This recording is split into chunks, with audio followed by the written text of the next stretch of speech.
Okay, guys, we are live. So, how's it going, guys? How this market? You know what? This market, it was crazy for us to begin with, right? Yes. Now, how do you guys feel? What are y'all seeing? Like, it has it been?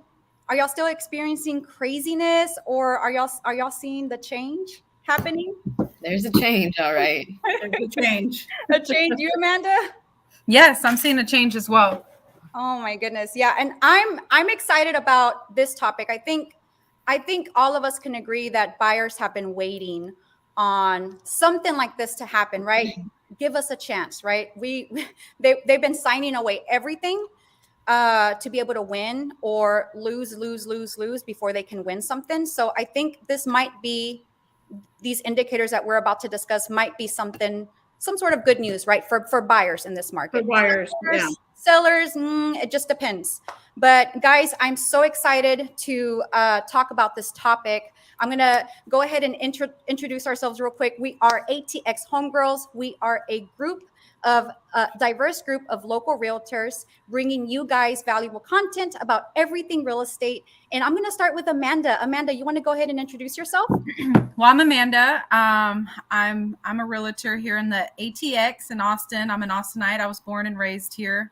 And I'm also in property management. I have 4 kids, so I'm a busy mama, maintaining property management and real estate.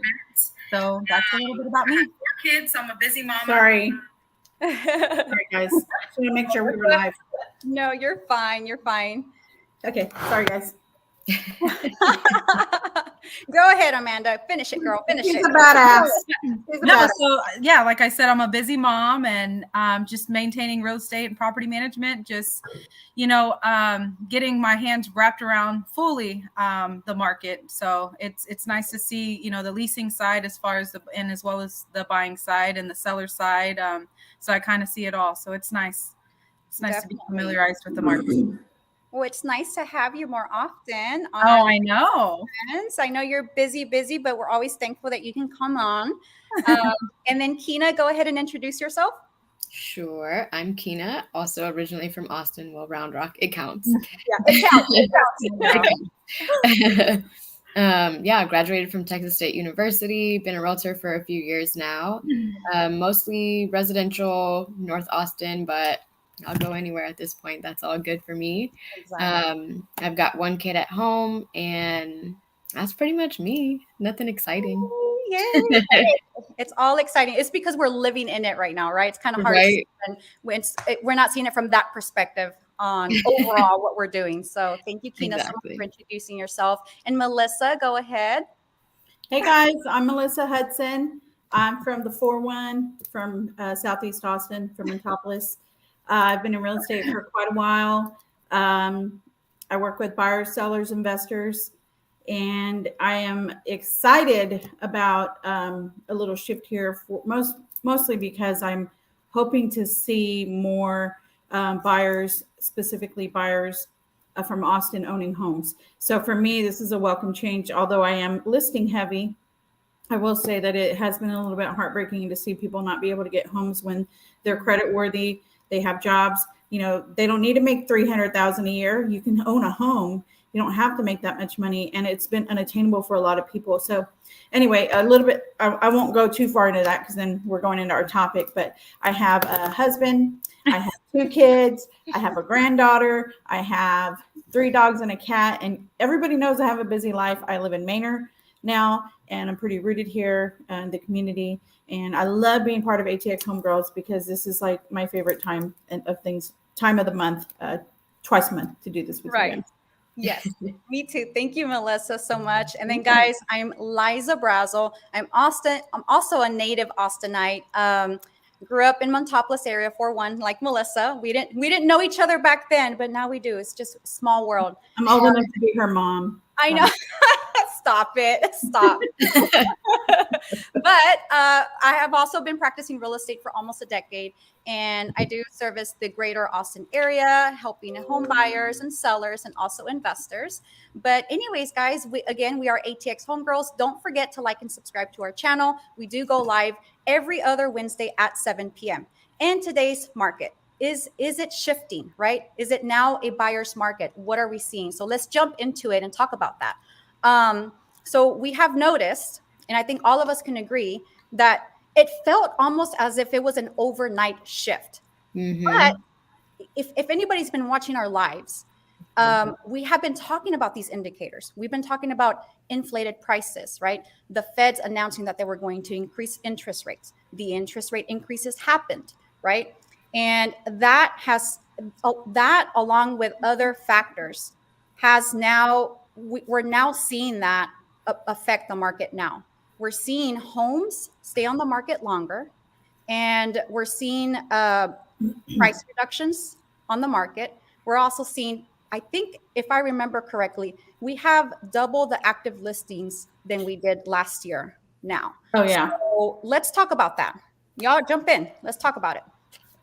Well, there wasn't any inventory. Let's start with that. Right. The median home price has gone up significantly. And what I'm seeing now, or what I feel we're seeing now, at least for single family homes, is that we talked with this a little bit about this earlier, but the days of being a seller and saying, oh, I'm gonna cash in, this is the time to do it. I have deferred maintenance in my house. I haven't done much to my home, but they don't care. They need a house and they want it. The interest rates are 3.5. Like, somebody's gonna buy my house and they're not gonna care what they pay for it. I feel like those days are kind of behind us now, at least for right now. There are some outliers. You may think of a place like Zilker or O2, 78702 zip code. Yeah, that's different. But I say for the most part, if you're a seller and you're in this market, you missed the boat on the multiple offers and having to sell as is. Your sales price is going to reflect that as is. So if you have deferred maintenance and you think you're going to be in multiple offers and you're going to get 20, 30, 40,000 over ask, I'm kind of, and I mean, prove me wrong, please. And I want to be wrong. I feel like those days are behind you. That's my 2 cents on that. So as a buyer, it's go time. If you saved your money, yeah, and if you didn't already overpay for a house and you can afford it, you might have to, because of that median home price going up, you may have to change your location. And Keena always says to be flexible, but now's the time to do it. So between now, let's just say this. If you were a buyer thinking, is this going to happen for me? You went all of last year looking at this madness. Now, this might be your time to come in and be like, the little dark horse in the back coming through. And okay, like, I know I can get pre-approved right now. What if you have to pay a bill off? Between now and let's just say September, October, just, don't wait. Interest rates are rising. So I'll keep talking. So somebody needs to interrupt. Yeah, definitely. Go ahead, Amanda. No, just to kind of piggyback off of your topic. Just like yesterday and today, like me being able to go look and actually show a home that's still on the market. And on top of that, not over asking, there's already offers in, but they're actually under. Yeah, which is crazy. And this is like 3 different homes that we're showing interest in. So I mean, that's crazy and unheard of, especially what the market has been doing. So I was pretty excited today. Yeah, that is definitely exciting. I wanted to add something a little bit different to that, is the mentality right now that sellers have when they are ready to put their home on the market, or when they did put their home on the market. I have seen also, and I'm not sure if you guys have seen this, and this may frustrate buyers a little bit, where homeowners, they put their home on the market at a price and they get brought an offer at asking price, but now the seller's upset because they didn't get multiple offers or over asking price, and they reject the offer, right? So we're probably going to see that a little bit more until people start getting the idea that, and I'm not saying that it's not a seller's market. I'm not saying that. You can still sell your home, and it's not like a home on the market for a week or a month. It's not horrible, but we're probably going to deal with that constraint, right? With that change of home buyers being still a little bit more frustrated with, putting an offer in at asking price because there are no offers at that particular home, and the seller saying, no, I want to list it for higher. I mean, I want to sell for higher, and I was really hoping or anticipating multiple offers. So I'm not sure if you guys have also seen that, but I've seen it on my end a few times. Also, let me jump in on that. Yes, the buyers are able to be a little bit more picky, but that is a direct result of more inventory, like you say. Exactly. And with that, and this is a personal experience for me as an agent, that pricing to market for right now is different than it would have been 4, 5, 6 weeks ago. Right? Right. You could have maybe had, hey, let's go with the strategy. Now you're like, the strategy is, what is my best opportunity to put myself in front of a buyer that tells them I'm serious to sell my home, right, and to get it sold within a reasonable amount of time? Because everybody knows that the longer you're on the market, what happens? Tell me, my girls. Reductions. Yeah. Price reductions. People are going to think something's wrong with the house. They're going to offer less. That's what I'm getting. Yeah. Okay. So they will be frustrated. In the end, they will be very frustrated and disappointed. Yeah. Right. So I just did a quick search when you were talking, Liza. So the criteria was Austin, under 400,000, single family residence. This does not include condos or townhomes. Under 400, there's 22 listings. Now, I can take an outlier out. There's one of them that's been on the market for around 33 days, 40 days, 50 days, 94 days. Let's just say with that, you have a average day on the market of 20 days. Right.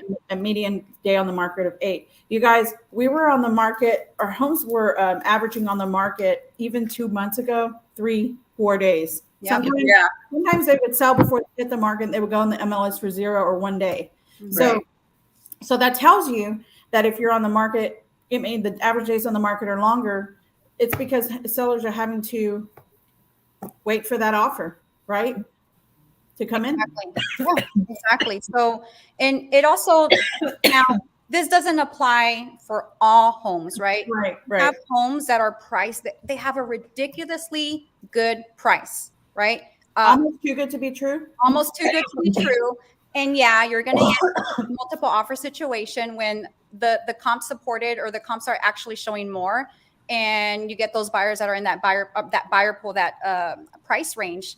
Yeah, you're going to get multiple offers. But for the most part, what I have seen, a lot of the homes that are staying on the market longer means more chances for buyers to actually view the home, make a decision between certain options that they had. If they had 3 that they can decide on 5 that they can decide on, they can actually have the time. Let me see which one's going to be the better fit for me. Also with the price, people are what I'm seeing as well is they're either offering a bit under price at asking price or a little bit over asking price, and they're not having to do what I'm seeing. They're not having to do the appraisal waiver, right? Which has been nice for some buyers, because that was very scary for a lot of buyers to commit to paying X amount of money if it didn't appraise, right? That was very scary for a lot of buyers. So I hated explaining that to buyers, that it's like, hey, it may not appraise for this, and you're gonna have to come out of pocket for this much more. And it was very stressful for a lot of people, especially, you guys know I work with a lot of millennials or just younger first-time home buyers, and it's like a lot of us don't have that drastic of a savings to be able to do something like that, and that's a very risky position to put yourself in. Keena, can you explain to the audience what we're talking about a little bit in detail? The appraisal waiver. So essentially, if your house appraises for a certain amount and you've offered above that amount, you're going to have to come up with the cash difference. And so that's, why would you have to come up with that difference if what happens? Oh, if the lender pretty much says, so like if we give an example, if a house is on the market for 400, you put in an offer at 450, and let's just say it appraises at 425. You're coming up with that 25 grand difference now, because the lender is only going to pay what it appraises to. That's the only money that they're going to lend you. So when you have to come up with an additional $25,000 more than you had previously accounted for, that can be a stressful situation for people to have to be in. Especially if they were coming in with a 3% down payment and that didn't even come close to $25K. So yeah, having to not, be able to back off of those type of situations is nice. I actually toured over the weekend with the buyers that are moving here from Houston. So we spent the weekend just kind of looking through houses. They went to open houses. I toured with them, and they did more open houses on their own. I think they looked at maybe like 25 houses over the weekend.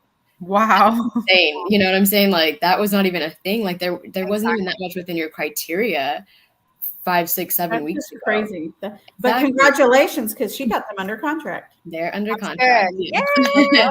That's For $2,000 over list price. See, this is what I'm talking about. This Wow. is easy. I'm used to hearing 30 grand. Exactly. 100, 100, yeah. Yeah. I mean, that was like the norm and very scary for buyers. But yeah, this is And sellers paying title. What? I know. And giving home warranty. Oh, wow. awesome. I love hearing that. But can we talk about Keena? Okay, nails. Okay. I know. Nails. No one wants to look at mine. Oh. Yeah. not mine. Oh, These are busy mommy nails. yeah. These are so cute. Also, Liza, you missed the bun memo. I did. Everybody has a bun except for me. They left me out. Online. Hey, that means Liza has too much time on her hands. Oh, No, all I did, this is my hair today. All I did is I went like this, a little bit of lipstick, and let's do it. Let's go. Let's go. Get on our live. Mhm. ATX Homegirls. Let's do it. Yeah.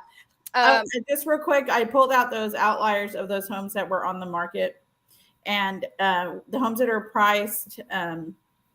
Well, never mind. Let me change the stats as you're talking. I'll check it one more time. All right. Well, while you're doing that, Melissa, so I will mention also with new builders. Have you guys seen the drastic price cuts that they've been doing?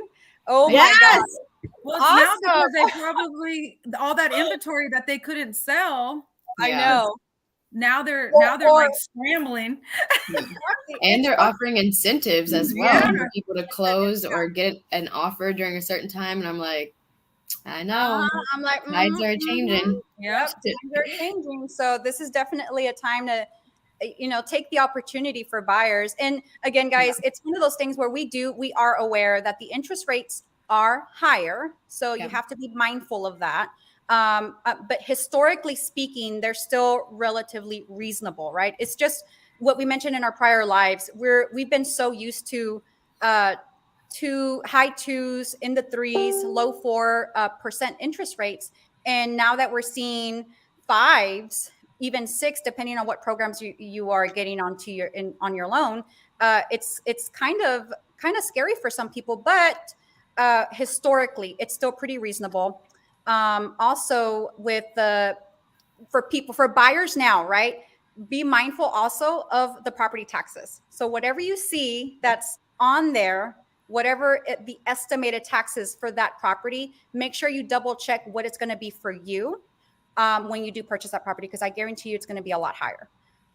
If these people have bought a long time ago, or if they bought recently a few years ago, it's one of those things you really want to double check to make sure it's in line with your monthly payment budget and whatnot. But overall, it's looking like it's good news. I think buyers are much more savvy now. They're doing a lot of their research. And like Keena said earlier, they are having to explore out if they are in a lower budget and can't afford Austin. I do have some buyers that are still looking in the Seguin, New Braunfels area, all the way up to Temple, Harker Heights. And you can still find homes there well under 300,000, right? Between high 100s into the mid 200s. Very reasonable. Now, those, I have seen some that they do have multiple offers because it's a great price. And the reason for that, again, people that have been looking in Austin or the greater Austin area are having to go out to Belton, Temple, Harker Heights, or even New Braunfels, Seguin. But it's still, it seems like we're seeing a lot more inventory, right? With these homes staying on the market longer, that is an opportunity for buyers to get in, see the home, possibly make an offer if they like it enough. And incentives. Yeah, exactly. That's awesome. Did you Before see it's like that buy video? as is, done deal. Let's go. Yep. You like It has foundation Watch out, there's already an offer. Let's take it. No, it's crazy. I mean, even with option days for your inspection due diligence, are you guys having success getting some option days in for the buyers to be able to do their inspections? I'm seeing that more The often. offers that we accepted on my listings were all 5 to 7 days. So that's and, good and for a that's buyer. normal. Yeah, that's normal. That's definitely a good time. I What mean, isn't normal is 3, but that is not, Yeah. the market was crazy. So you kind of had to do what you had to do. Yep. So did y'all see the 30-year fixed rate mortgages? what is it? Update us. I think it was a Did it go 0.12%. down? Just slightly ever, like a skosh is my husband's favorite word to say, just a skosh. Just a Just a skosh. skosh. Yeah. He's 0.12. so bougie. No, we're not. 0.12% decrease from last week. So we're 30-year fixed, I believe, is a 5.28. Yep. 15 years is 15-year fixed rate mortgage is 4.6. It's a 0.16% decrease from last week. And then, I don't know, we won't get into adjustable rate mortgages, and that's a little confusing, but for all our audience, but and we're not lenders, but those are the numbers that I saw today. So I mean, it's down just slightly, but we're over 5%, guys, for 30-year fixed. And speaking of that, let's talk about FHA buyers. I've had success getting an FHA buyer under contract, which was a bit difficult, last year, earlier this year. Why? Because a lot of them could not do the appraisal contingency, right? The appraisal waiver. You can't do that on an FHA loan. You can. There's other ways to do it, but just on an actual drafted form that we have here with Trade, we cannot do that on the actual forms that we have. So it's been where I've seen a lot more FHA buyers get under contract, even VA buyers, conventional buyers. We're now bringing in that fresh pool, like people that can actually qualify with those loans and look at the inventory that we have. It's been nice to see that as well, that change. So yeah, closing an FHA buyer this week. It's the first one I've had in, my God. in probably 2 years. See, isn't that's just so crazy? I remember last year I did not close any FHA buyers. They all had It was just conventional. I feel like conventional was the only thing that was accepted. Exactly. It is just Or so cash. But in FHA, they do have great terms. I mean, they accept. I mean, the terms that they have. I believe FHA, isn't it lower on the interest rate as well, Melissa? Do you still have that page up? Because I think conventional had a tad bit more on their interest rates, and FHA had favorable interest rates, versus the conventional loans. But now it seems that even with the buyers that are needing to use DPA, I know we talked about that in our prior streams about the down payment assistance programs, but that is coming up more often, and their interest rates are still relatively pretty reasonable for what they can help you with as far as the down payment goes. Today's 4.46 FHA rate, 30-year fixed. Yeah, that's pretty good, actually. That's what I'm saying. I mean, why not, right? If you can get that interest rate versus a conventional, what you said, Melissa, 5.28 was that 5.28? Yeah. Yeah, so that's pretty good. I mean, that's a significant difference on your monthly payment, if that's what's more important to you. Some people, it depends, right? The monthly payment's more important, or their cash to close is more important. It's just a variety of factors for them. But that's awesome. Also, if the house is in solid shape and there's not really deferred maintenance, I mean, it's a solid loan. If I was a seller and that buyer was, had an FHA loan and they were paying their own closing cost, I mean, really, what more could you ask for, right? Exactly. Yeah. It's a great loan. Yeah, I think at this point with how we see things going, I'm also seeing what other colleagues are doing. They're really pushing their listings. I'm seeing a lot more listings going live, a lot more. Well, I know. Melissa? But hey, when we work both ways, right? We have to deal with both sides of the transactions. But I am seeing that we're having to push our listings more often out there. Market it. We have to do heavy marketing, right? Push it. And anybody, right? Even on the coming soons, like, hey, we got this coming soon, and willing to entertain off-market offers, or we're gonna go live, and they sit there. Or open houses, guys. I had open houses. Open houses have been super. I hosted one. Super slow. Okay, you know what? Tell me about y'all's open houses. How has that been? With the open houses? I love doing open houses. But has it been a lot of traffic, or has it been? I think it depends on the house and the price. Yeah. Okay. If That's it's priced right and it's in a, it doesn't even have to be in a hot neighborhood. The house is a price. Ours was in a hot neighborhood. Yeah. It was in a hot neighborhood. And did y'all have a lot of traffic? We had like 3 pieces of traffic. Mm-hmm. Yeah, pieces. You're out there. She had 3 pieces of cake or 3 pieces of trap. Hey, she's thinking about food. I know you're hungry, girl. I'm hungry.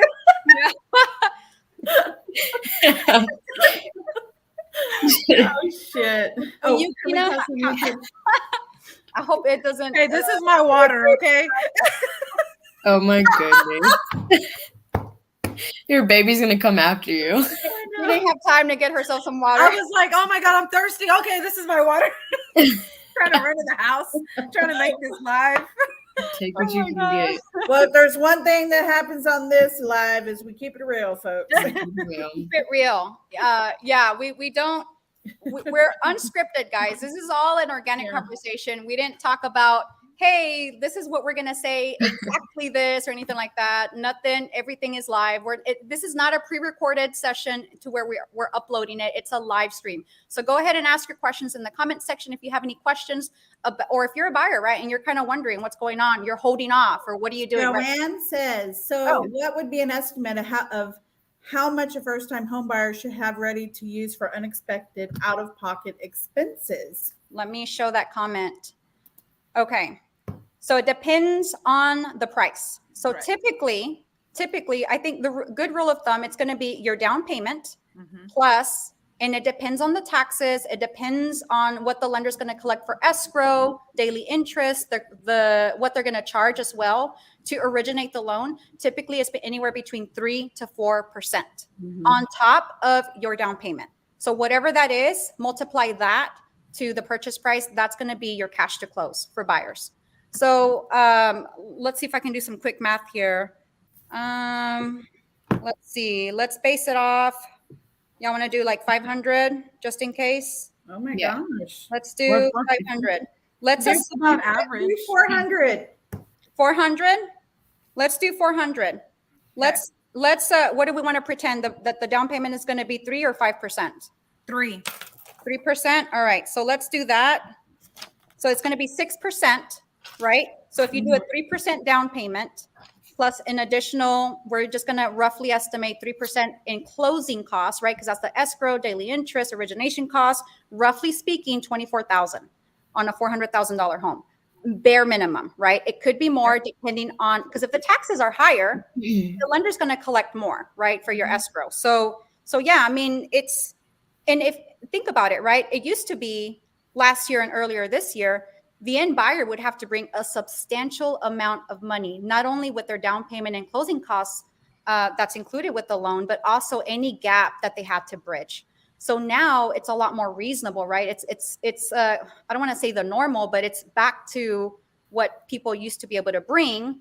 It's reasonable. Exactly. Something reasonable to bring to the table. It's not going to be a burden for them to be able to close on a home. So yeah, Joanne, thank you for that. That's a great question. And I know we had, at one point we had Edgar Garcia with Prime Lending talking about down payment assistance. And, you know, Liza and I both built our business on first-time home buyers early on, which I'm very proud of, by the way. Like that really, that was a good time, huh, Liza? Being able to help a lot of people. Definitely.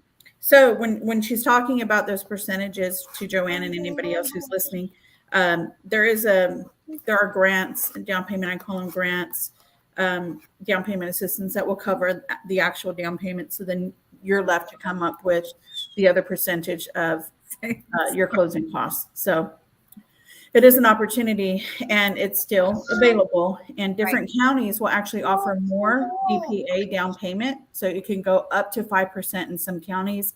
And if I'm not mistaken, I believe he said Williamson County can go up to 4 or 5%, Liza.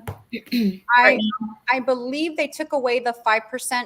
So is it 4? Payment, so it's 3, 4, and now 2% help. And it's anywhere between high 5s up all the way up to 7%, depending on which program you go with. Because there's some programs out there that are forgivable. It's a grant. It's just living there 2 years. Not free, right? Because you're paying it in interest.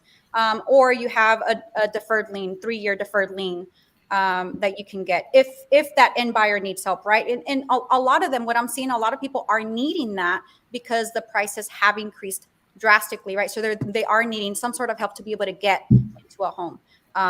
Besides having to look elsewhere or messing around with the budget. Everything needs to make sense. The monthly, the price, what they're going to finance, how much cash they need to bring to the table. So all of that, it kind of gives buyers some breathing room to be able to make a right decision for them, and not just for the heck of it, right? And not know if they're going to be able to make the monthly mortgage payment, right? Because people, I think, we're just panicking, like we need to get in now. And the time to have done that with the lower interest rates would have been earlier this year. Yeah.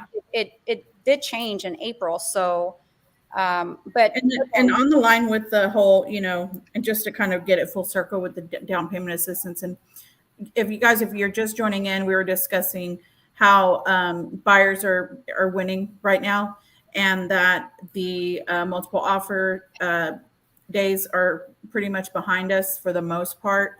But more importantly, if you're a buyer that probably only qualified for some sort of FHA loan, this is probably a good time for you to be home shopping. And if you are an FHA buyer, or maybe you were pre-qualified as FHA and you just didn't have any luck, don't give up. Go ahead and start your search again. Call your agent. right. And if you do happen to work with a lender that is familiar with DPA, I say familiar because you really want someone who's knowledgeable and can run those calculations and see what's best for you. There is still money out there for your down payment to be covered. So you can combine, you would do either an FHA or a conventional loan. You would combine it with the down payment assistance. So that is something that you maybe not have to pull out of your reserve, so that you can keep in the bank for, for things like increasing property taxes and that sort of thing. So it's not a, how can I say, out of reach for you, right? Right. And Right. Your reach. Did Amanda or Keena, did y'all need to say anything as far as that topic before I say something? Because it's kind of going to change the topic a little bit. No, my last little point would just be that, like, a lot of times it felt like, at least again for the buyers that I was working with, is that when they were putting so much out there, it felt like they were becoming house poor. So the minute that they got into a house, they were like, I don't have money to get furniture. I have to save and like put a bed in here and prioritize kind of thing. Right. Or decorations, or just even other necessities for the house to do. I had one buyer that bought in Round Rock and just was struggling to even keep up with some of the things that it just wasn't, the house wasn't up to date. So just trying to get things, back up to date for that property and make fixes. So again, just like Melissa said, and like Liza has said as well, it's just a good opportunity to get in now and maybe secure something that you weren't able to do so before, when it was a little bit more crazy. Exactly. I wanted to, and I'm not sure if you guys have seen this. So I'm pretty sure you've probably gotten the emails or seen it on the forum for builders. But so have y'all seen how builders are offering now a low interest rate in the threes? Let's talk about that. And It's like, I think it was like it come in today 3.5 at 3.5. Yeah. 3% or 3.5% first year or second for the first 2 years. Third year it goes up to like 4%, and then I think it was like the fifth year it would go up to whatever the market was. Y'all, it sounds good. Y'all be careful, right? Be careful with that, because you want to make sure, although the monthly payment looks attractive at those lower interest rates, 5 years from then, after you get the home, we don't know what that interest rate is going to be, and taxes, right? With increasing taxes. So you want to be able to, if it makes sense, right? If it makes sense for you guys, you want to be able to calculate, well, what will my monthly payment be at that fifth year? The time goes by so fast. Before you know it, that fifth year will be here, and you're like, crap, right? What my monthly It really does. so much more. So it's one of those things. Just be mindful of that. I think it's great that builders are offering that, but what sucks is that they don't understand what they're getting themselves into. It's kind of like exciting. They're like, oh, great, low interest rate. Yeah, whatever. I'll sign it.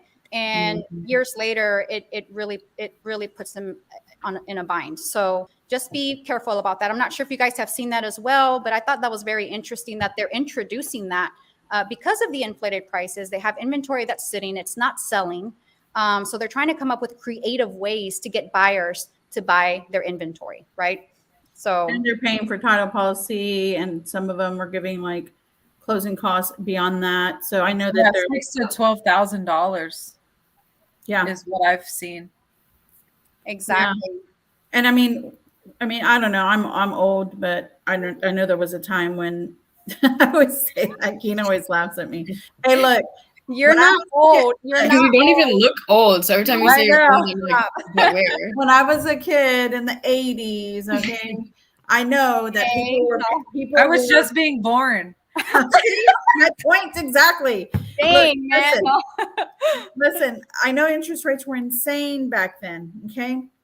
Insane. You're talking like 10, 12, 13, 14, 15, 16% interest rate. So if you do something like what this builder is offering, you just never know. We don't know what's going to happen. There could be another recession. There could be all kinds of things. So yeah, be careful. Buyer beware. Buyer beware. And again, this is not for market shifting, buy now. It's again, besides that, right? Be a savvy buyer. Besides that, if it makes sense for you, right? If the numbers make sense for you and you're about to get ready or you're ready, then all signs seem to point that you are ready to buy now, right? Otherwise, if you're just going to buy just for the sake of it, I don't know. You got to reevaluate what that plan looks like. So it's not just buying a house because the market's about to shift, or some people are waiting. I don't know if you guys have that too. I have some buyer pools that are waiting to see what's going to happen. They don't want to be in a multiple offer situation because their interest rates are already high. They just cannot go above that. They want to be able to get into a home at asking price, within reason, right? If they need to, and if it makes sense, then it's something they'll pull the trigger on, but they're waiting. Buyers are waiting. I'm seeing that more often now. That's scary because the interest rates are just, we don't know. They're not stable. Know. We really don't know. There's just so much fluctuation in our market that it's just, you never know what tomorrow's going to do. And thank you for that, Amanda. That's the other thing. I mean, besides resale homes, right? With resale homes, once you're under contract, you can lock in the interest rate. But with new builds, they're now offering, not now, but they have been offering here recently, either 9-month interest rate locks, 12-month interest rate locks, 6 months or 3 months. A lot of builders are having to introduce that, right? They're trying to provide more incentive to the end buyer to get them to buy at their community with the inventory homes that they have available. So seeing that, I mean, if you think about it, you see these builders doing that, trying to strategize and be creative with how they can sell a home, right? And also on the resale market with much more inventory available, price reductions, right? Up to 5 times in price reductions, homes sitting on the market a lot longer. If you think about it, right? What do you think is going to happen, right? And if you're actively looking, you're seeing that there are more options, right? I have some buyers too that are looking at a certain price point, and they were surprised to find out that there's a lot of options for them, nice options. They were relieved that they didn't have to buy a distressed home as first-time home buyers to move into. They were thinking they would have to buy something and fix it up. And they were so relieved and happy to see that these homes are actually really nice. We don't have to do anything. They were so excited. They're young, right? It's a young couple that I'm helping, but I was so happy for them. And it's definitely a nice change. And again, for sellers, what does this mean for sellers, right? And let's talk about that, because for sellers, it just means you have to price it right. And set the expectations, right? Know the expectations. Yeah, let's get into that. Let's get into that. Melissa, come on, girl. Yeah, come on, Melissa. You have to talk this one. This is so you, girl. Well, what happened was we had an open house and just kidding. You know, I would just say this, and I said it in the beginning of our live, and I'll say it now and I'll say it again. You got to price to market. Yep. So if you meet with a real estate agent because you want them to sell your house and they're a good fit for you, please be open to their suggestions. And, we're professionals here, and we are, this is what we do for a living, right? So we're paying attention to what's happening. We're paying attention to the numbers. So just, again, price to market. And if you go to list your house, and you need some time to get it ready, that's fine too. You want to make sure it presents well, take care of any deferred maintenance. But just know that if the market shifts, you may need to change your price. And those first 3 to 4 days are crucial to you. So be open to the change and suggestions from your real estate agent. That's all I have to say. The houses that are selling, in a lower day average of days on market are priced to sell. Exactly. Right. And thank you for that, Melissa, because what are always the three factors, right? It's location, price, and the Price, condition, condition. right? Exactly. So those are very, very important factors. And if your home is a move-in ready home or freshly renovated or it's brand new or it's just really nice, well maintained. So we know it's not condition, right? And if you're in a great location, then you know it's not location. So what's the third one that's left over? It's price. If it's not moving for a reason, right? With all that's going on, right? Your realtor will educate you, let you know expectations. And that way, you know, when it does happen, then you know what you need to do on your end, right? Yeah. So, And you know what I will say, and that may mean the seller can't sell their home mhm. for some, or maybe they choose not to, and Right. that's okay too. That's okay too. Like Right. just, And then sometimes too, maybe if you price it lower than market, you may get over asking.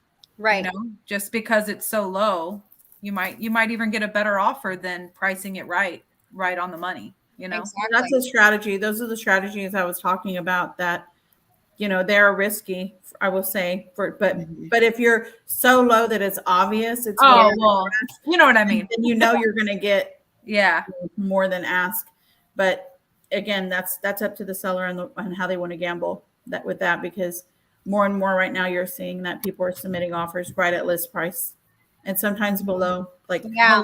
Like like what I've seen today. I mean, I reached out and asked, can you tell me if it's at mark or at asking or under? And she said under. Yep. Well, thank you. And isn't it surprising?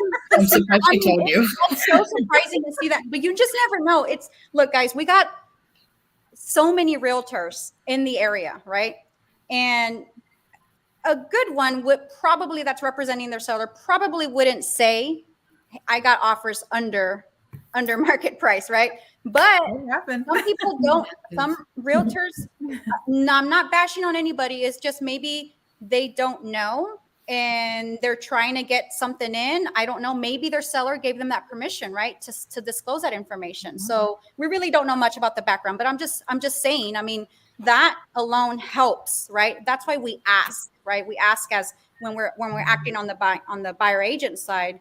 We ask those questions for the buyer. I mean, to the listing agent to see what's going on, gauge interest. Do you have any offers? How many offers do you have? What are they? And some of them will say, I cannot disclose that information. That's perfectly fine. At least you asked. And then you can just relay that to the buyer, right? And the buyer will at least know, and then they can make an informed decision if they want to move forward with that home. But regardless, I mean, yeah, it's good news that all of you guys are experiencing at asking price, right? Being able to win these offers at asking price and not having to do anything crazy. And, you know, like you said, Amanda, I think it was you that said earlier, or it was Keena, that they got the seller to pay the title policy. That used to be the norm back then, right? It was the norm to have that. Home warranty was a norm too. I mean, a lot of things. And now we're kind of seeing those terms come back, right? Long enough option period for a buyer to do their due diligence and perform inspections. The title policy paid by the seller, which used to be the norm. You know, what else? Closing. I mean, I don't think closing costs are there yet, but we might get there. But I don't think that's there yet. But, and that's the $1 million question, right? Our topic was hold up. Put the brakes on. Is it a seller's market? Is it a buyer's market? Hold up. Is it finally a buyer's market?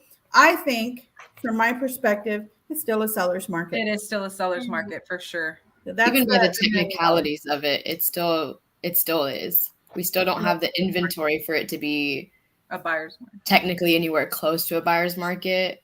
But I feel like it's just more reasonable on both sides. Like, even after all the tours I said that I did this weekend, I think maybe for the exception of one house, every single listing agent texted me after for feedback. That was like dead. That didn't happen. Yeah. Every single one. You were in the twilight zone?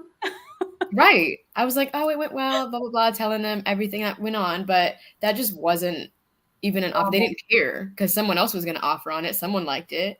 So it's definitely interesting to be on the other side of it because, you know, I mostly work with buyers at this point. And so, yeah, it's definitely interesting. And then even to see like the attitude shift of some of the listing agents. Were they being nice? Being much nicer. We love to see it. Tacos if you write an offer. Come on. Exactly. I'm like, yes, bring it on. You never see it at my penthouse. Okay, Joanne Fuentes says, so is Austin reasonable to look into again? I was noticing people who live in Austin were moving out of it because they were only able to afford and find out if Austin when trying to buy. I think what she's saying is Austin affordable? Well, girl, the median home price ain't going down. So Yeah. if you couldn't afford it a month ago, you probably can't afford it now. Yeah. But it just means you have more options on the outskirts. Right. If you didn't afford it now. Right. Yep. And it depends on your price budget, right? Because if you're a buyer that you have a range between 500 to 700,000, then yeah, you definitely have opportunities in Austin. If you're looking under 500, like Melissa pulled up earlier on MLS, there are options under 500. It's just when we talk about the median price, that's just overall the average of all the homes that have sold for the month of April. But it's not to say that there aren't any homes that are under 400 or under 500. There's still some out there. Now, as the price decreases, the less inventory there is in Austin, but you have more inventory in the outskirts, right? Out of Austin, the greater Austin area. So it's definitely more choices. There's 84 homes between 400 and 500 in Austin right now that are active. And it's pretty healthy, and they range the year of the home ranges from 1938 all the way up until 2018. Yeah. All the way up to 2018 rather. Right. So I mean, get out there and find your house. Right. Yeah. Look, you never know, right? See what's out there, and see how long it's been on the market. I mean, we're seeing them stay on the market a lot longer. And also, like what you girls said earlier, right? With it being the topic is it a buyer's market? Are we shifting? And like you guys said, it's still a seller's market. And why is that? So another thing that people have to understand, anything less than 6 months is considered of inventory, right? It's still considered a seller's market. And that's the reason why we're saying it's still a seller's market. But we're noticing a shift, right? So the how you're able to contract, right? What you're having to do as a buyer has become a lot easier in the sense of being able to get into a home or win an offer. Now, the terms on the lending side, yeah, they might not be favorable, but again, they're still historically pretty reasonable. Yeah. When we look at historical data. Are you there? Yep, I'm here. Okay. We're just like breaking. Oh, whoa. What, did I break up? Whoops. No. Oh, okay. She's like, no, I meant like you're taking a break. I need water. Oh, I do. I talk a lot. I have cotton mouth. She's all, So I was talking to y'all about that gentleman that's really good with market stats and numbers, and maybe I'll invite him in here so that he can, for the data nerds, can give like some hard numbers. But awesome. I think it's just pretty crazy, right? The ups and downs of it, and Yes. How data just really, you would think it would be like a predictable way to, a window to what a snapshot of what's going to happen on the market. But then we are in Austin, so things just can go anyway. And We're then almost like stocks. Yeah. yeah, you pull in the They're like factor. a hot stock, right? Yeah. But truly, I mean, the interest rates, they really do drive what's happening with the market. Exactly. Talking about the ability for people to afford homes is, if the interest rate's too high, there's a lot of buyers that are just out. Right. Can't do it. They just moved elsewhere. Or they just can't. Yeah, they need to get a home that's less, or they're just completely priced out. So that still did and is happening as the interest rates go up and up. Which means the other things I'm seeing also with buyers, they're either have felt like, you know what, I'm going to wait to see how things play out and I'm going to lease, right? Or I've also had some buyers now look into potentially a duplex, right? Live on one side, rent the other, to where it makes sense, right? And there's still some duplexes even in the greater Austin area that if you look it up, Melissa, I think under 600,000, you could still find duplexes. I think there was a few in Austin. Again, I don't know the condition, but there was some in Round Rock, Pflugerville, Austin, that are some options out there, right? And it could make sense for that end buyer. And Amanda, I'm not sure if you have any information as far as the leases are concerned. have you seen them go drastically up, or is it getting tough to where, people that are looking to lease a home, are there multiple applications, right? Yes. So leasing has been really busy, just as far as like apartments and, home leases. I think those ones that can't get qualified, or the interest rates are too low, they are too high, I'm sorry, they turn to leasing. However, lease rentals are high. You're looking 2,800 and up. And this is, for a single family home, I haven't seen anything under $2,000. And that's even on the outskirts, like Manor for one. Right. And then as far as Austin, like apartment leasing, you're looking at 1,800, 1,600, and this is not new product. This is something in the 80s. Right. So with renovations. Yeah. Crazy. Yeah. Crazy. I Kind mean, of get what you get. So $600,000 or less duplexes in Austin Metro. You're looking at it. There's 10 on the market for inventory wise. And they're all ranging from, I think the newest one is a 2001, but everything else is ranging from 1971 to 1982. how long have those been on the market?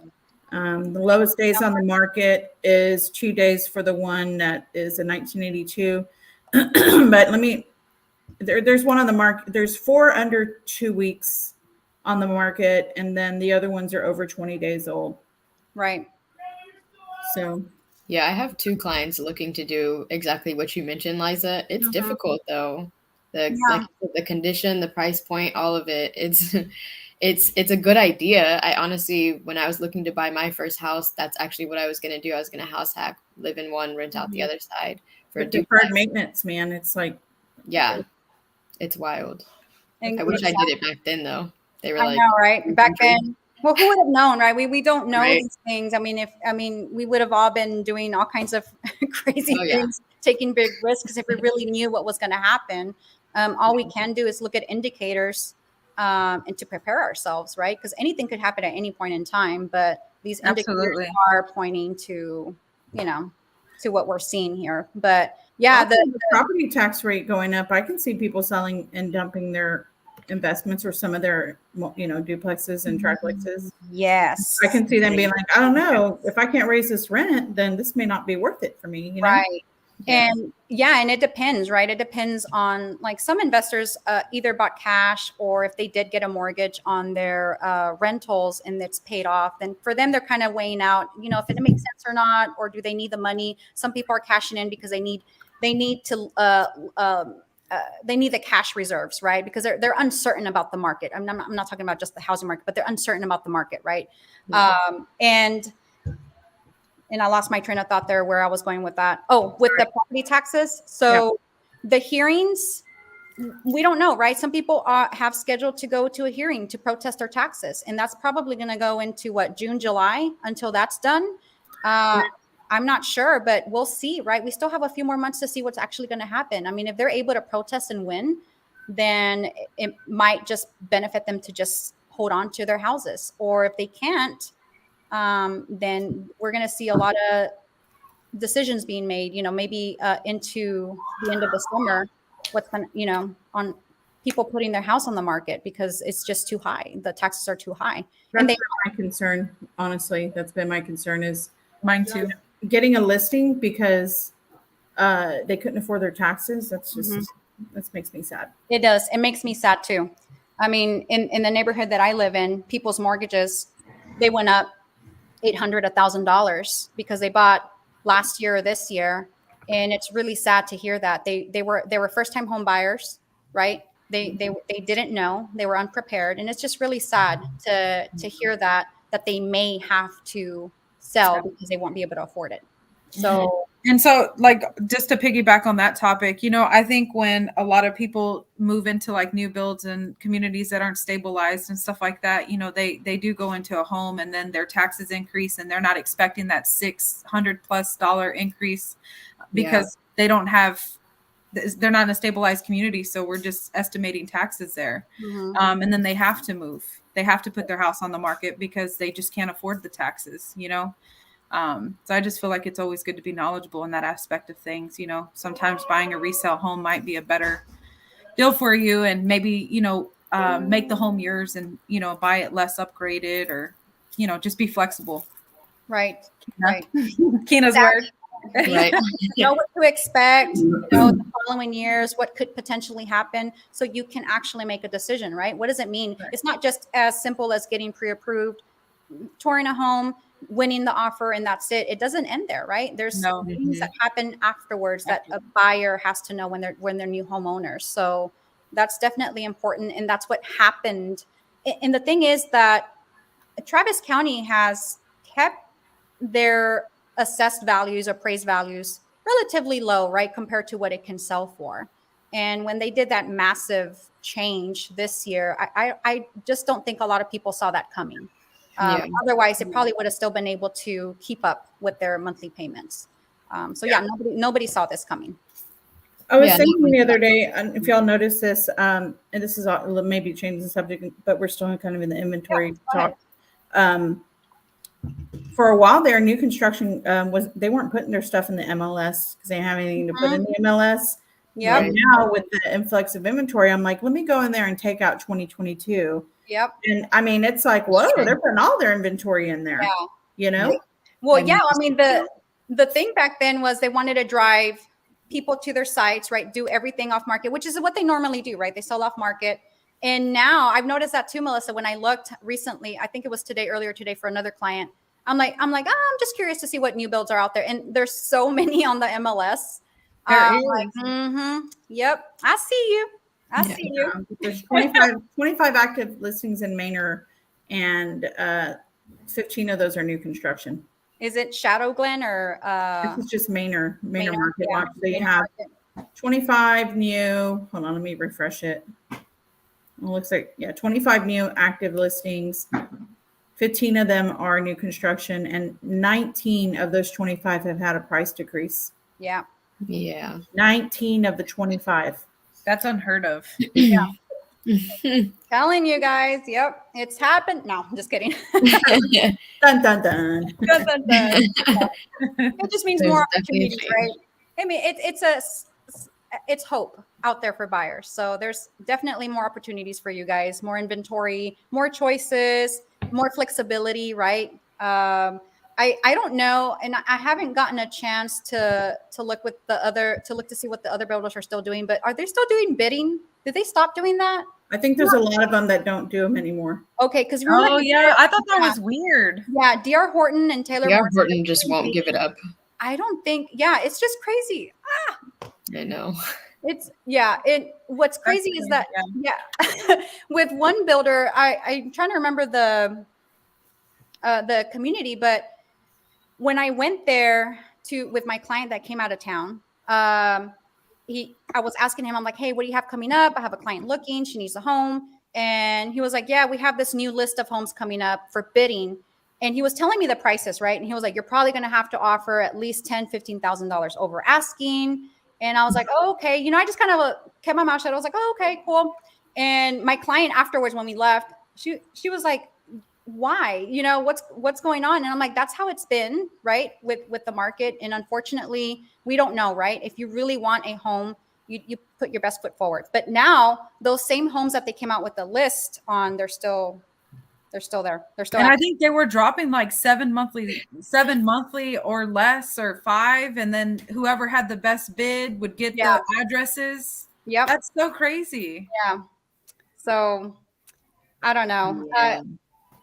But it was bound to happen. I mean, it wasn't sustainable. Yeah, it doesn't. Right there. What was that? Keena. Oh, I just said what we were doing wasn't sustainable. It was a great. No, thank you. Yeah, we can't exponentially go up continuously. It has to level off at some point, come down, and then come back. So yeah, it's natural for that to happen in the market. So I'm just excited. I'm excited for buyers. And then again, for sellers, it's still a seller's market, but you have to price accordingly and be prepared with a strategy. If you really need to sell your home, or if you have time test the market. That would be another thing, but not if you're in a position where you absolutely need to sell ASAP. You have to play a different game. Yeah, and it's all about pricing to market. So I'm excited. I know we're wrapping up here, but I'm excited for what's going to happen in 2 weeks, because we'll be back live again in 2 weeks. ATX Home Grows, that's us right here. Yeah, and don't forget to like and subscribe. Like and subscribe. But a lot of things can happen in 2 weeks. So let's see how this conversation happens in 2 weeks with potential interest rate increase, mortgage interest rate increase, potential, right? Right. And let's kind of see what's happening with inventory on the market. Maybe we'll have something like how many sellers had to reduce their price, what it would look like for you as a buyer or seller, and then any major news developments in terms of development in the city and how it is affecting our housing market today. Awesome. I love it. I'm so excited, guys. So we will be live again in 2 weeks on Wednesday at 7 p.m. Just a reminder, we do go live every other Wednesday. So please make sure you like and subscribe to our YouTube channel. We bring you valuable real estate content in the greater Austin area, Central Texas. And we're also kind of crazy, so it is kind of fun. Yeah. So if you're okay putting up with us, then come on, let's do it. Let's get a conversation going. But again, it's an organic conversation. It's unscripted. We talk about topics that are trending or happening. If we see anything happening in the market, we want to bring you that content so we can have an engaging conversation. But other than that, guys, we're going to wrap up. Thank you guys for tuning in. Yeah, thank you guys. We love you. I know. Bye. Let me end.